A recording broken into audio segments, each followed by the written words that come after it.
Tony. This last piece is for our panelists, and the idea is, what do you wish would have been asked? Is there something we haven't talked about that you feel is important to convey? Quelles sont les questions que nous aimerions que tu nous poses, Jean-Julien?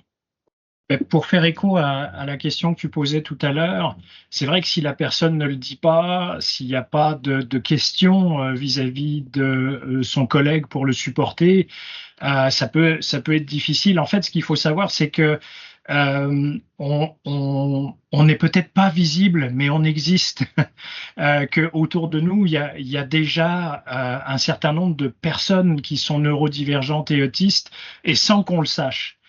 Fait que ça aussi, c'est des choses importantes à considérer, c'est que t'as pas besoin de le savoir. Et pour faire du millage aussi avec ce que Tony disait, je pense que si on a tous une posture d'être à l'écoute, de trouver des opportunités de mieux fonctionner ensemble, à ce moment-là, on n'est plus dans l'étiquette de l'autisme ou de la neurodivergence, mais on est vraiment dans le être ensemble pour arriver à un objectif qui nous motive les uns les autres. Fait que des fois, c'est juste de se poser les bonnes questions. Comment je peux faire pour l'aider? Comment moi je peux évoluer dans mes biais ou ma façon de penser grâce aux différences que l'autre m'amène. Donc c'est souvent ces questions-là des fois qu'on devrait se poser plutôt que de dire ça mange quoi un autiste le matin, de quoi s'est constitué un autiste en journée. Enfin tu sais, c'est pas des questions qui sont vraiment pertinentes, mais plutôt de dire comment moi je peux profiter de l'occasion qu'on a d'être différents pour avancer ensemble. Thank you, Jean-Julien.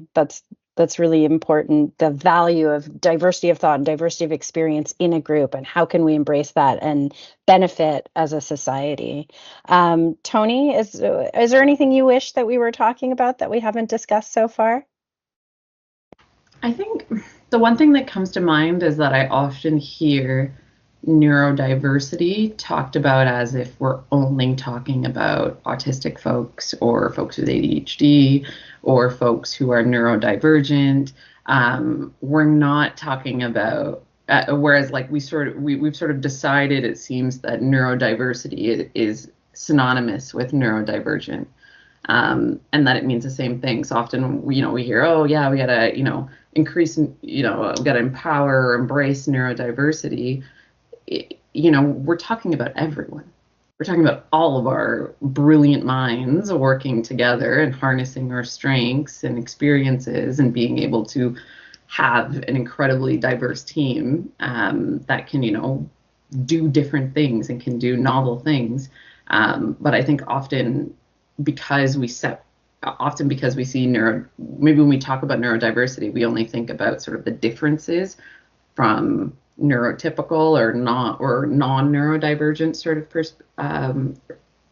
let me take that back. We often think about it as neurodivergent experiences, and I think that is why we often don't realize that we have differences and that we are all those that are not autistic or not ADHD or don't have dyslexia or whatever their experience may be. Like, you also communicate in a certain way. You also have a diverse way of communicating and are part of that neurodiversity. And so we have a responsibility to sort of interact with one another with that awareness. And I think once we acknowledge that and really harness it, we can do some pretty great things. But I think, really just knowing that we're all part of that neurodiversity, not just neurodivergent people.